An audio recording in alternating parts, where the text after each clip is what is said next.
in the writings of the ancient Hebrew prophet Zechariah, we are warned of strange-looking flying craft appearing in the last days. Then the angel that talked with me went forth and said unto me, Lift up now thine eyes, and see what is this that goeth forth. And I said, What is it? And he said, This is an ephah that goeth forth. He said moreover, This is their resemblance through all the earth. To get at the actual truth behind these ephah-shaped craft, we have to go all the way back to the days of Jared son of Mahalalel and father of Enoch.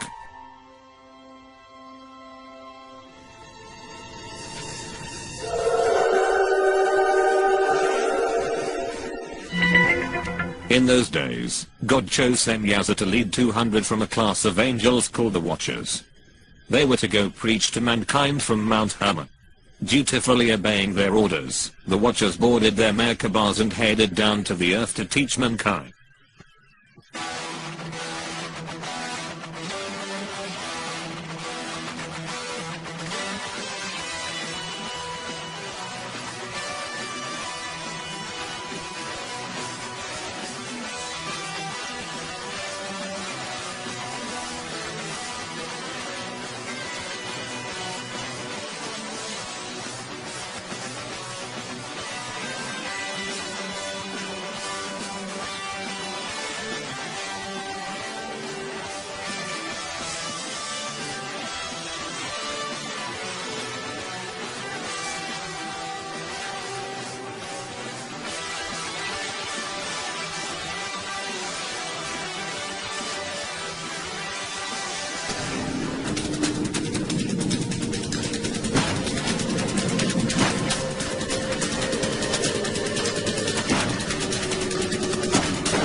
When the Watchers reached Mount Hermon, they saw that God had made the daughters of men very fair and beautiful.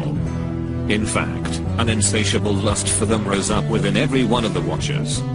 The Watchers decided to defile themselves with earthly women akin to how the dragon had contaminated the line of man earlier.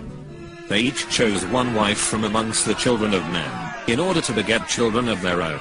The hybrid abominations resulting from these unholy unions walked halfway in the physical, and halfway in the spiritual realms.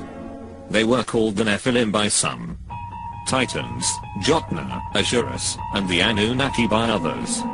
Their heads were oblong-shaped, and had 24 fingers and toes. The Nephilim were of enormous size, towering over normal-sized humans as the giants from the myths of old. Some were extremely intelligent, while others were mere lumbering oafs. Due to their sheer size, the Nephilim were incredibly strong beyond imagining. Lifting, stacking, and even heaving boulders and monoliths were mere child's play to them. They built many gargantuan structures that today still baffle the greatest modern mind. These giants toyed with grown lions like human children do with kittens. They became renowned for their amazing feats of strength, and mankind was powerless to stop them, and their descendants from taking over the world as the evil kings of men. The Watchers taught their evil children many secrets of heaven like metallurgy, weaponry, warfare, psychology, politics, medicine, witchcraft, hermetic magic, deception, secrecy, ciphering, and tremendous technologies from weather manipulation to advanced communications and transportation. The fallen Watchers even taught the Nephilim how to make a physical version of their spiritual Merkabahs. These material anti-gravity vehicles were called VIMANAs. The VIMANAs, often symbolized by a winged disc, could travel in the fluids of water, air, and ether.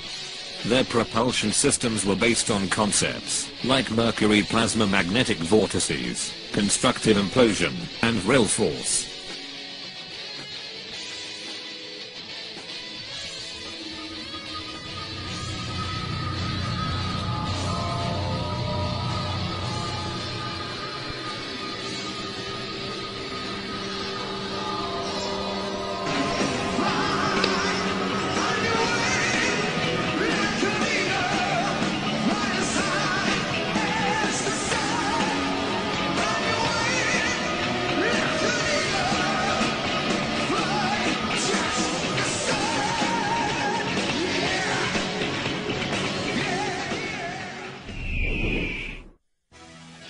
There are ancient records of VIMANAs all over the planet. The best records are those of the keepers of the secrets in Tibet. Their enormous Kanja, Tenja, and other codes tell many details of these chariots of the Nephilim as well as other important information. Unsure consists of over 1,000 volumes containing the holy texts of Lamaism. Their secret code is the most complex ever devised. To date, only 1/100th of the Kanshur has been deciphered. The resulting translations are full of references to gods appearing in the sky, of the luminous pearls and transparent spheres in which they lived. Mona Lisa, men have named you.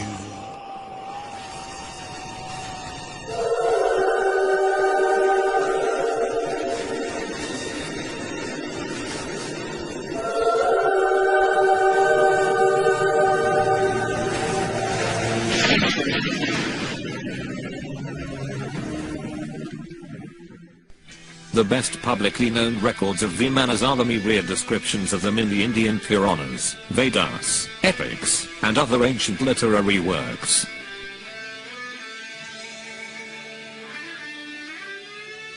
One work named the VIMANA Shastra gives very detailed information on these ancient flying machines, from their propulsion systems to even how to make them.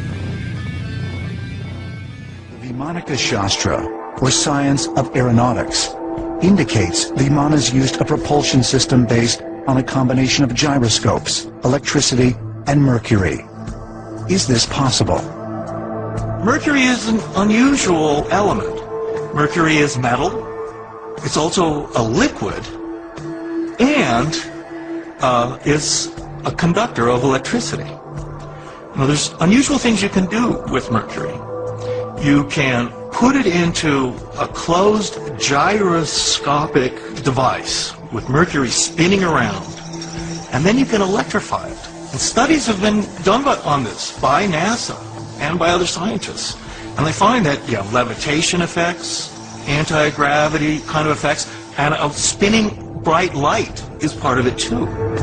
This talks about Mercury rotating and driving some sort of a powerful wind or a windmill effect.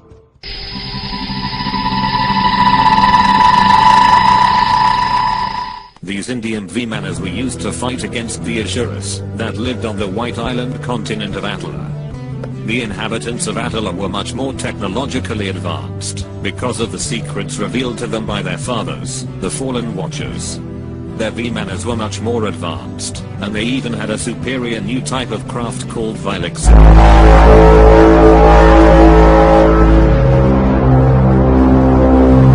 The Great War between the ancient Indians and the Asuras of Atla encompassed not only the entire Earth, but was said to even have spread as far as to the moon itself. Having no atmosphere nor much water, corrosion on the moon is minimal at best and leaves open the possibility that evidence of this great war still exists, if it did really occur. Mona Lisa,